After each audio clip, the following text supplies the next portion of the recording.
Hey photographers, creatives. This is the Focus Shift podcast, your best listening experience for creating your best online business. We'll focus on topics that help you get discovered.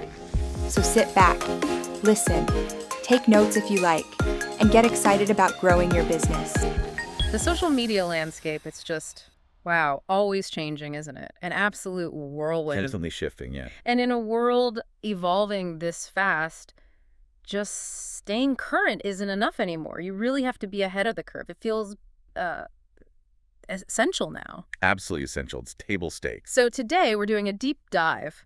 We found this fantastic article from the Later marketing team. Lindsay Ashcraft wrote it. Oh, yeah. The Later team puts out great stuff. They really do. This one's called 10 Social Media Trends to Watch in 2025 and Beyond.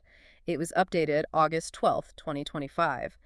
And it's not just, a list. It really feels like a snapshot, a roadmap of where things are headed online. Mm-hmm. Our mission here is basically to give you a shortcut. Yeah. You want to pull out the most important nuggets, the key insights, so you can jump on these trends and, make them work for you, whether you're creating content, marketing stuff, or honestly just curious about it all. Now, what's really fascinating, kind of the big picture takeaway from the article, is this pointer towards a larger shift, philosophically almost. Oh, how so? Well, this past year, it felt like things were moving away from just following the rules, more towards experimentation. Yeah, definitely saw that. But for 2025, they're predicting an even bigger shift towards real originality and transparency. Radical transparency, even. Wow, okay, originality and transparency. Exactly. And that's not just a small tweak. It feels foundational. It really sets the stage for all the other trends we're going to talk about and how you might engage with them. That's a really powerful frame. Originality and transparency, the new North Stars, maybe. So let's jump into the first big trend that kind of shows this. Because for the last 3 years, it's all been short-form video, hasn't it? Totally. Quick, rapid-fire stuff.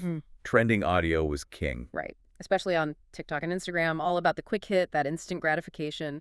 But the article is saying there's a shift back, a return to longer, more original, more substantial content. That seems surprising almost. It does, but it makes sense when you dig in. You're right, the article predicts a significant return. The idea that just hopping on a trending audio clip is a complete strategy, those days are fading. Okay, so it's not enough anymore. Probably not as a sole strategy, no. Yeah. We're likely going to see creators and brands getting much more creative, investing time in longer videos. Like what kind of videos? Think about adding commentary to pop culture moments as they happen. Or those day-in-the-life vlogs that really build a connection. You know the ones. Yeah, the ones that feel more personal. Exactly. And it's not just a creative whim. Platforms are realizing, hey, deeper engagement means people watch longer. Which means, more ad views. Right. And audiences seem ready for it too. They're craving content with a bit more genuine value than just a fleeting laugh. That makes sense. And this trend is already kind of bubbling up. You see it partly influenced by YouTube creators, right? They've kept a strong hold on younger generations, showing that trust and expertise built through longer stuff really works. Short form sometimes struggles with that depth. So it's not just about making longer videos. It's about the value and the trust that comes with going deeper. But if everyone starts doing long form, doesn't that just create a new kind of noise? How do you stand out then? That is the million-dollar question, isn't it? The real challenge is figuring out how to weave in long form effectively without totally ditching the short, catchy trends that still help with discovery. It's got to be a mix. A hybrid approach. Yeah, exactly. So for you, if you're creating, it means thinking about depth, about narrative. What unique insight can you offer? Can you tell a complete story? It's moving beyond just entertaining to maybe educating or being a trusted guide. That naturally encourages longer viewing and builds loyalty. Moving from entertainer to maybe guide or educator, like that. Okay, building on that idea of deeper engagement, trend number 2 looks at influencers and product placement, but subtly. The subtle sell. Yeah. Like imagine you're watching your favorite creator. They're just chatting about something totally random, sharing a story, but while they talk, they casually apply some lip gloss, almost invisibly. And the comments just blow up asking what it is. Exactly. Not this is an ad, but OMG, what lip gloss is that? Yeah. That's the kind of subtle power the article is talking about. It's getting really refined. And while, product placement isn't new, this evolution is towards something much more organic feeling. Organic, yeah. It highlights the product in a way that genuinely makes people curious, not annoyed by a hard sell. Audiences are smart. They're tired of obvious ads. Bro. The article mentions Delaney Rowe. She's a great example. She worked Gucci into her satirical rom-com videos, Yeah. but never explicitly flagged it as an ad. It was just there, part of the character's world. Just fit naturally. Perfectly. And we're expecting brands, especially those with good affiliate programs, to really lean into this. It feels more authentic, makes product discovery feel genuine, not forced. I totally see the appeal. It feels way less intrusive. But where's the line? Between subtle and maybe a bit sneaky. Is there a risk people feel misled if it's too subtle? Could that damage trust? That's a really valid point, and it loops right back to that transparency theme we started with. The best examples aren't trying to trick anyone. Okay. They're integrating products so smoothly, they actually add to the story or the realism. The tell isn't a sales pitch. It's often just the influencer genuinely using or liking something. Right. So for you, the listener, it's about noticing how marketing's evolving to feel more native, less interruptive. Yeah. But it's also about how creators have to walk that fine line to keep things authentic. It's tricky, but effective when done right, because it feels like a real recommendation. A high wire act, for sure. Okay, speaking of authentic experiences, Trend 3 takes us to TikTok. The content there, it's really changed, hasn't it? It feels so much more casual now, almost like you're just, I don't know, FaceTiming a friend. Exactly. That FaceTime era idea, this move towards more off-the-cuff, less polished storytelling, is all about creating deeper, more relatable connection. Relatability. Yeah. Creators like It's Simi Moonlight are great examples. They make followers feel like they're just having a personal, candid chat, not like watching a performance. Nikki Reardon, another creator mentioned in the article, put it really well. She said, audiences are craving more companionship over entertainment. Companionship. Wow. That's different. It really is. People want someone to connect with, not just be amused by. It's a big shift from those super polished, curated feeds we saw dominate, well, everywhere else, and even early TikTok. Yeah. It's embracing the raw, the real, the spontaneous. It creates intimacy. Okay, so less about the perfect lighting and editing, more about the genuine moment. But for brands or creators used to high production, how do they actually do that authentic? How do they adopt this FaceTime vibe without it feeling fake or like they're just chasing a trend? Authenticity has to be the driver. It's not about trying to make low-quality stuff. It's about adopting a style that feels natural for the conversation you want to have. So what would that look like for a brand? Maybe it's a team member sharing a quick, unscripted behind-the-scenes moment. Or just offering some quick thoughts on something relevant, showing the humans behind the logo. It means being a bit vulnerable, relatable. Letting the guard down. Exactly. So for you, the takeaway is that authenticity and real connection are being valued way more than that super polished, distant feel. It's a nudge to maybe let your own guard down a bit, connect human to human, show the real you or the real brand. Drop the facade. Powerful stuff. Okay. Shifting gears a bit into tech, AI, it's everywhere, generating so much buzz. Can't escape it. Right. And the article predicts this will just keep accelerating. More brands jumping on the AI bandwagon, building it into software, creating AI tools. Sounds like a huge potential change for content creation. Or absolutely. And the speed is incredible. Companies see the efficiency gains. Like later, the article mentions they already have AI features like a caption writer. Generates captions in seconds. Huge time saver. Okay. Yeah, I can see the appeal for efficiency. Definitely. Shows how AI can streamline things. Oh. But, and this is a big but, the article is quick to point out the nuances, the important questions. AI is powerful, but it can't, and maybe shouldn't, replace human originality. The originality piece again. Exactly. There's a real worry that relying too heavily on AI could just lead to loads of generic, samey content. We've already seen pushback. Right. Like those AI influencers. Oh, yeah, I saw that. People weren't keen. Not at all. The article cites a survey. 44% of consumers found them too fake. That's significant. It feeds into this bigger conversation about AI's role, its limits, and that need for genuine human authenticity we keep coming back to. 44%. Wow. Wow, that really highlights that people can tell, can't they? Yeah. So the insight isn't really if you use AI, it's how. For creators, for marketers, what's the sweet spot then? How do you use AI efficiently without losing that human touch people clearly still want? I think the key thing is realizing AI tools will become common. Pretty much everyone will have access, so the differentiator won't be the tool itself. It'll be how you layer human creativity, strategy, and ethics on top of what the AI generates. It's about becoming, like an AI curator or director, not just hitting generate. An AI curator. I like that framing. So for you, it means understanding AI's power for efficiency, for analysis maybe, but also knowing you have to bring your own originality, your voice, your judgment.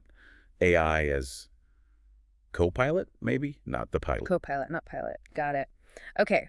From cutting-edge tech to a total blast from the past for trend number 5, we've had cottagecore, millennial core.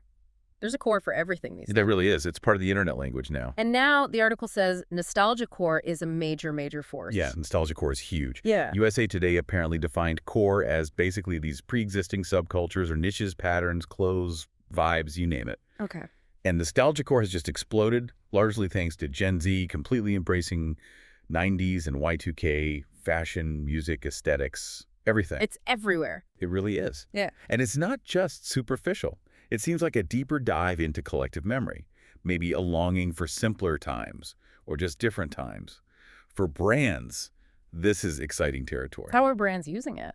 Things like throwback content, designing vintage-looking promos for brand new products, or even just referencing old ads.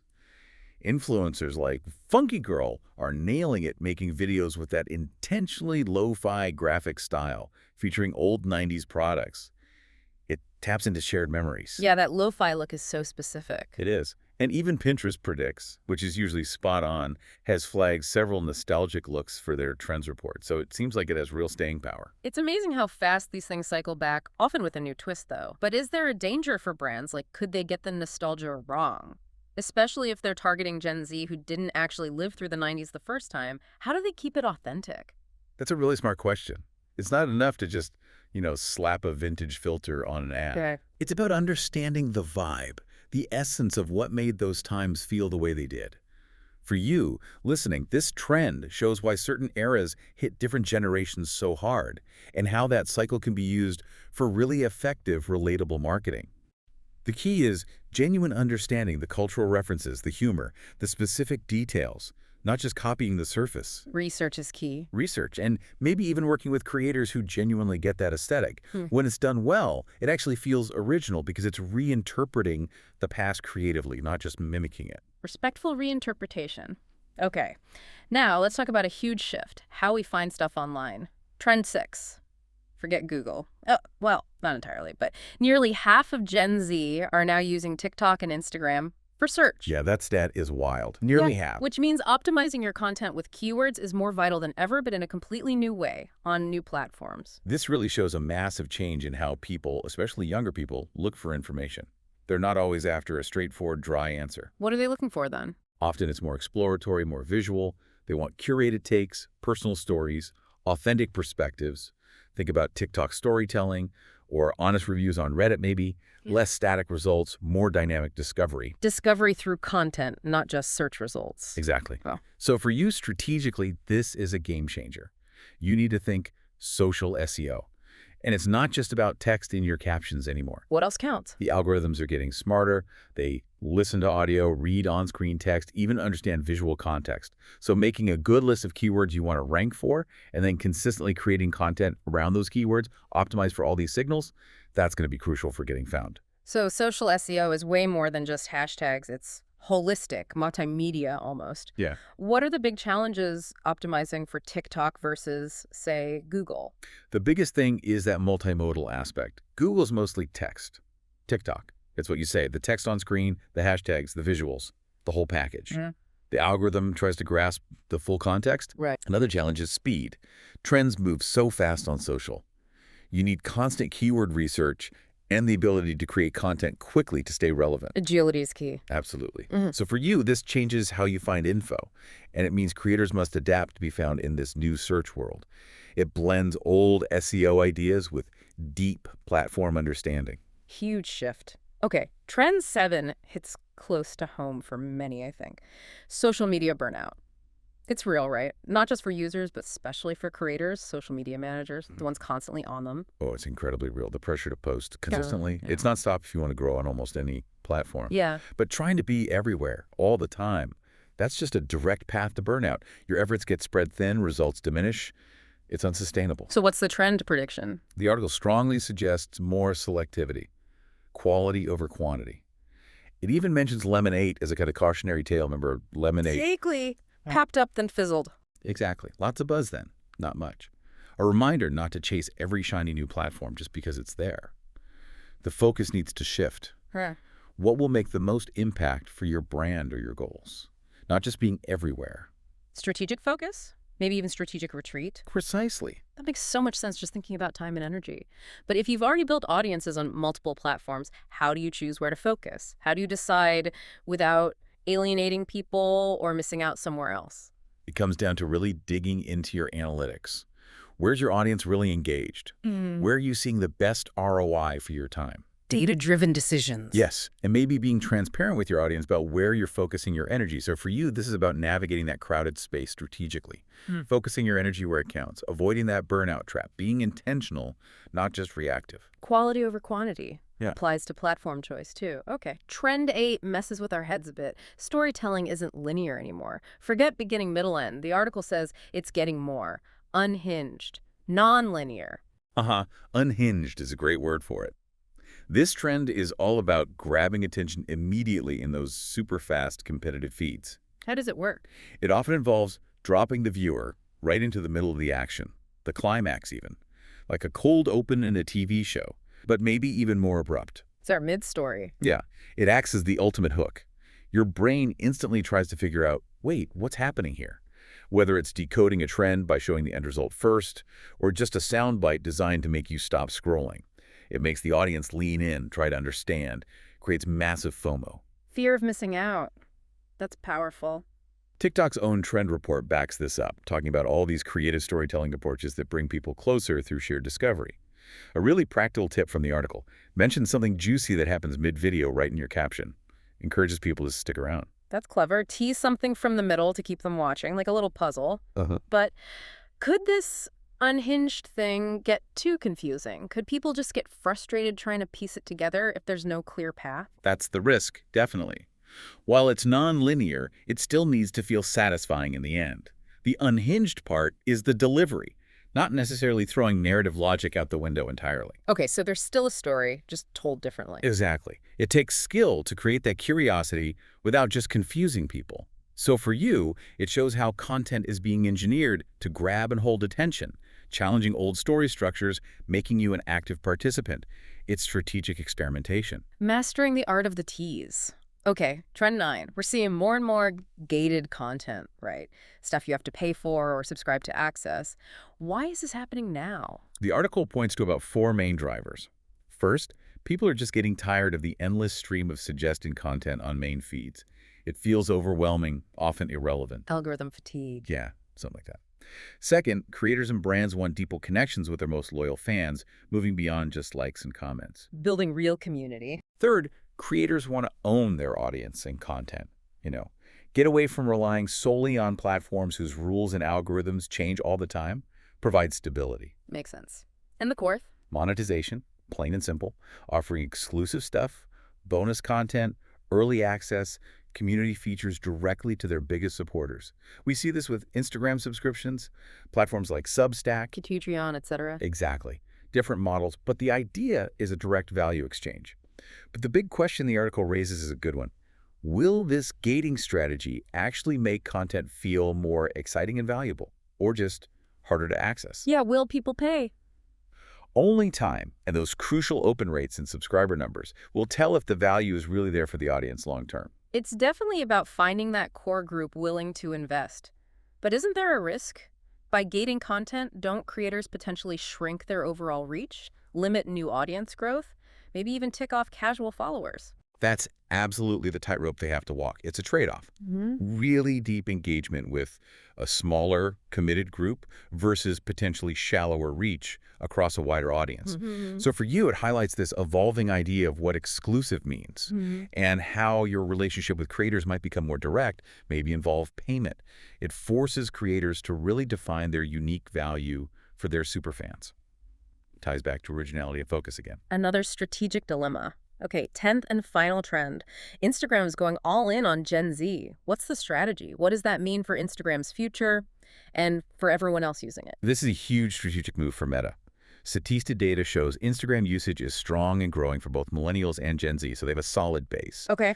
But the fact that their big annual Instagram trend talk was all about Gen Z, that really signals their laser focus. They see Gen Z not just as users, but as the key innovators, the trendsetters shaping how we communicate visually online. They're setting the future direction. Exactly. It's not just about market share today. It's about owning the space where future content trends are born. And the article also cleverly links this to Threads. Meta's ex-competitor. Right. Higher Instagram use, especially among younger demos, could be a good sign for Threads' growth too, as it continues to establish itself as a serious alternative to X. It shows this ongoing, intense battle for demographic dominance. Platforms are constantly tweaking features, algorithms, everything to attract and keep these key groups. So the battle for the future is being fought over Gen Z, but what about everyone else on Instagram? Millennials, Gen X, are they getting left behind? Or does focusing on Gen Z somehow lift all boats? It's definitely a delicate balance. Often features developed for Gen Z can end up benefiting other users too, just maybe in different ways. Innovations trickle down or find broader appeal. Okay. But yeah, it doesn't. If you're not in that core Gen Z target, you might find the platform's vibe, the trending content, the new features. They might not always feel like they're designed for you first. The algorithm might feel different. Exactly. So for you, it's understanding how platforms target groups, what that means for the content you see, and which features get prioritized. It's just constant evolution, driven by that race for relevance and market leadership. Okay, so wrapping this all up, what's the big picture? We've got long-form video making a comeback, subtle product placement, AI becoming a co-pilot, nostalgia, Gen Z focus. It feels like 2025 is really pushing towards what? Originality, transparency, making smart choices about where you spend your energy. I think that sums it up perfectly. Originality, transparency, and strategic choices seem to be the defining themes. It boils down to finding your unique voice, your core message, and connecting meaningfully in this incredibly fluid digital space. Finding your voice and connecting. And if we zoom out even further, it brings up a really important question for you listening right now. With all this constant change, all these trends flying around, how do you figure out which shifts actually matter for your goals? Which ones are truly strategic and which are just noise, fleeting fads? That's the critical evaluation piece. Yeah.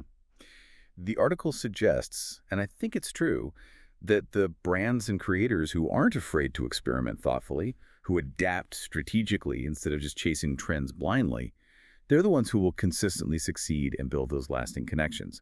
Thoughtful adaptation, strategic experimentation, and a commitment to being genuinely original. That feels like the key. Thoughtful adaptation and originality. That is a fantastic thought to chew on after this deep dive. So what stands out most to you from everything we covered? Is there anything you'll try or just a new perspective you'll bring to your own social media world? Thanks so much for diving in with us. The Focus Shift podcast is presented by PhotoBiz, the best website solution for photographers. Whether you're launching your site or scaling your online business, PhotoBiz has your back. To get started for free, visit photobiz.com today.